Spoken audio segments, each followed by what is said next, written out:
1 जनवरी 1998। अरे 1 जनवरी को दोपहर को 2 बजे सो करके उठा होगा। क्या किया होगा उसने उस दिन? आगे पढ़ो आगे। अरे रैंडम पेजेस चुनो ना। 11 अप्रैल 1998, मिसेस डिंकी चक्रवर्ती और मैं। Now we have hit pay dirt, Monisha. पढ़ो पढ़ो। डिंकी शाम को 7 बजे मुझसे मिलने आई। She was looking very... यहाँ तो 4 अक्षर वाला शब्द कैंसिल किया है। She was looking very poor. हाँ? P-O-O-R नहीं। She was looking very dull. D-U-L-L. डल ही होगा। और sexy. S-E-X-Y. Sexy. नहीं नहीं, डल डल। आगे पढ़ो फिर डिसाइड करते हैं। मैंने उसके बालों को छुआ, फिर गालों को, फिर होठों को। सेक्सी। वो कैंसिल किया हुआ शब्द सेक्सी ही होगा। आगे पढ़ो आगे पढ़ो। चलो ना। अचानक मुझे एहसास हुआ कि यह गलत है।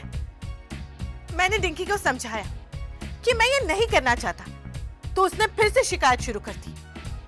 डॉक्टर साहिल, मेरे हस्बैंड को मैं बिल्कुल खूबसूरत नहीं लगती, इसलिए मजबूरन मैं तुम्हारे पास आती रहती हूँ। मैंने डिंकी से कह दिया, जो कुछ होगा उसके लिए मुझे जिम्मेदार मत ठहराना। हाँ? बस मम्मी जी, जो कुछ हुआ होगा मतलब क्या हुआ होगा उन दोनों के बीच? Monisha come on. साहिल ने डिंकी के साथ चेस तो नहीं खेला होगा ना? अब समझ में आया कि आजकल साहिल इतना थका थका सा घर क्यों लौटा है। आजकल Monisha, oh for God sake, ये किस्सा 7 साल पहले हुआ था। हो सकता है साहिल आज भी मिलता हो उस चुड़ैल से। हाँ हो सकता है। तो फिर तो हमें 2005 की डायरी देखनी पड़ेगी ना। कहाँ है वो? मोनिशा, हेलो मोनिशा। आज भी वो कमीनी अपनी दर्द भरी दास्तान सुनाकर बहलाती होगी, फुसलाती होगी मेरे साहिल को। हाय मोनू डार्लिंग। साहिल, तुम्हारे कपड़े कहाँ गए? मैंने कपड़े पहने नहीं। ये वाले कपड़े नहीं, वो वहाँ क्या? मैं आज दिन भर इन्हीं कपड़ों में हूँ और एक बार भी नहीं बदले। सच? अरे ओके मोनिशा? मैं? हाँ, आई एम ओके। तो जाओ जरा प्लीज बाथटब फिल करो ना। I want to have a hot bath. बहुत थक गया हूँ मैं। क्यों? क्यों का क्या मतलब स्वीटहार्ट? क्लिनिक जाता हूँ, वहाँ काम करता हूँ। साहिल, मैंने ना आज एक मैगजीन पढ़ी। क्यों? टीवी खराब हो गया? मतलब मैं कभी मैगजीन नहीं पढ़ती। आज पढ़ी। पता है, उसमें लिखा था कि पति अपने पत्नी को शादी से पहले हुए हर अफेयर के बारे में नहीं बताता। There you are. मैं नहा कर आता हूँ। साहिल, 1 मिनट। तुमने मुझे अपने हर अफेयर के बारे में बताया है? Okay darling, let me confess. शादी से पहले मेरा एक अफेयर हुआ था। मैंने उसे आई लव यू मिस कहा तो उसने मुझे बेंच पे खड़ा किया और स्केल से पीटा था। That was standard 8th A division geography teacher miss Sunanda. और डिंकी? डिंकी चक्रवर्ती? कौन डिंकी चक्रवर्ती? मैंने सरनेम तो बोला ही नहीं था साहिल। अच्छा मिसेस डिंकी चक्रवर्ती। सिटिया फैशन डिजाइनर थी, मेरी पेशेंट थी वो। अचानक कैसे नाम लिया उसका? हाँ, वो 9th फ्लोर वाली पूनम है ना, फिल्म एक्ट्रेस, उसने बताया कि शादी के पहले तुम्हारा डिंकी नाम की लड़की के साथ कुछ यू नो। रबिश। पूनम को कैसे पता होगा कि मैं डिंकी को यहाँ घर ले आया? आई नहीं वो यहाँ। तुम सच कह रहे हो ना साहिल? स्वीटहार्ट, डिंकी 59 इयर्स की आंटी थी। 59 इयर्स की आंटी? 2-4 साल कम ज्यादा, लेकिन डिंकी का मेरा अफेयर देखना चाहिए था तुमने डिंकी को। बढ़िया की बढ़िया।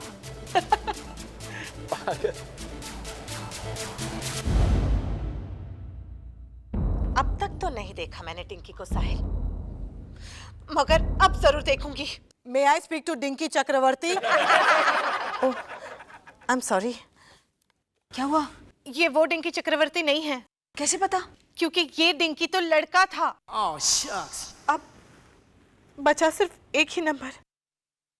एक्चुअली मोनिशा तुम्हें ये नहीं करना चाहिए, really. Okay.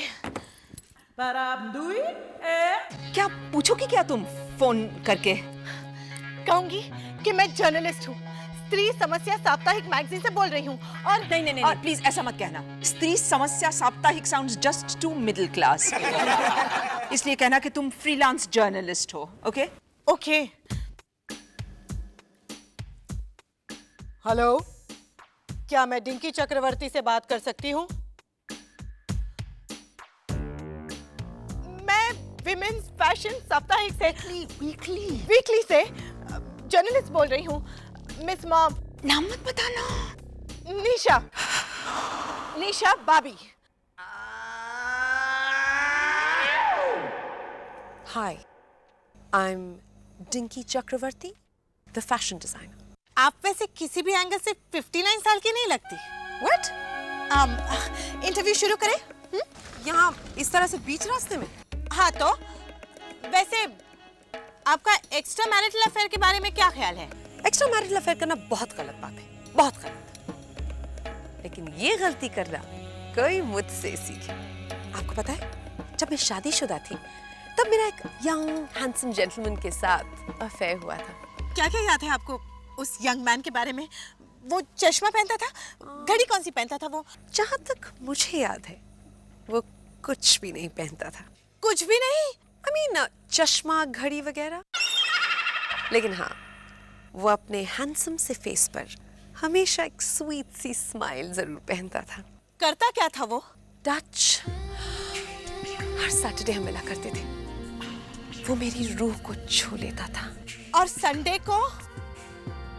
Excuse me, Miss Bobby, aren't you getting rather personal with me? Excuse me. सुनिए प्लीज, एक आखिरी सवाल। उसका नाम क्या था? आप यहाँ क्या कर रही हैं मोनिशा बाबी? मैं आपसे बाद में बात करती हूँ। हाँ, टाटा, बाय बाय। हाँ, मिस निशा बाबी। उस आदमी ने आपसे क्या कहा? मोनिशा भाभी। सच सच बताइए, आप हैं कौन? बाय। हाय माया, कैसा लग रहा हूँ मैं? Count Dracula. ये कॉस्ट्यूम बिल्कुल गलत है इंद्रवदन। काउंट ड्रैकुला अपने कॉफिन में से निकल के रात को लोगों का खून पीता था ना? हाँ। तुम तो सारा दिन पीते हो खून। And besides, why don't you try something a little more romantic? जैसे मुगले आजम, तुम ब्लैक एंड व्हाइट के सलीम और मैं अनारकली। क्या बात है, स्वेल आइडिया। तुम अनारकली, मैं सलीम, ताकि पार्टी के बाद मैं तुम्हें दीवार में भी चुनवा सकूं। लवली। साहब, हाँ राधा भाई, वो नीचे ड्रैकुला के कॉफिन वाले आए हैं। उसे वापस भिजवा दो, क्योंकि अभी मैंने अपना कॉस्ट्यूम का प्लान चेंज कर दिया है। अभी तो मैं इसे जिंदा चुनवाने वाला हूँ दीवार में। Coffin cancel. डैडी जी, कॉफिन रहने दीजिए, मेरी लाश ले जाने के काम आएगी। Oh my God, मोनिशा क्या हुआ? मम्मी जी, मैं मर जाना चाहती हूँ। साहिल एक नंबर का झूठा मकार है। वजह सिर्फ ये थी कि अगर मैं तुम्हें बताता कि मिसेस डिंकी 28 इयर्स की है, तो तुम्हारे दिमाग में शक का कीड़ा और मजबूत हो जाता। शक का कीड़ा तो तगड़ा हो ही चुका था साहिल। वो तुम्हारी डायरी के पन्ने जो खा रहा था। Wanna give me a break? यहाँ पे लाओ। 1998 की डायरी है ये। तुम मेरी जिंदगी में आई ना, उससे कई पहले की। तो फिर तुमने मुझसे झूठ क्यों कहा कि तुम्हारे डिंकी के साथ कोई अफेयर था ही नहीं? अरे अफेयर था ही नहीं। Oh, really? फिर ये क्या है? क्या? पहले मैंने उसके बालों को छुआ, फिर गालों को और फिर होठों को। She was looking very dash dash dash dash. What? D-U-M-B, dumb. She was looking very dumb. Come on, पहले मैंने उसके बालों को छुआ, फिर गालों को छुआ, फिर होठों को छुआ, और मैंने कहा कि जो कुछ होगा उसके लिए मैं जिम्मेदार नहीं हूं। मतलब वो प्लास्टिक सर्जरी के जरिए अपनी शक्ल बदलना चाहती थी, अपने बाल छोटे करवाकर वो खूबसूरत दिखना चाहती थी क्योंकि उसका पति उसे खूबसूरत नहीं समझता। That's all. इसका मतलब जो कुछ भी तुमने लिखा वो ये देखो 27 अगस्त मैंने कामना की कमर पर अपना हाथ रखा और कहा, कामना तुम जो चाहती हो वो रिस्की है। वो लाइपोसक्शन करवाना चाहती थी। ये भी अफेयर है? I'm sorry. You leave Monisha, तुम जाओ। साहिल, साहिल, सुनो। मम्मी जी ने मुझे उकसाया था, वरना मैं तुम्हारी डायरी कभी नहीं पढ़ती। I'm sorry. जिस शादी की बुनियाद को एक मामूली डायरी का पन्ना हिला सकता है, उस शादी का क्या मतलब? I'm sorry. मैं समझ गई, कभी किसी की पर्सनल डायरी नहीं पढ़नी चाहिए। I promise, मैं कभी नहीं पढ़ूंगी। I'm sorry ना।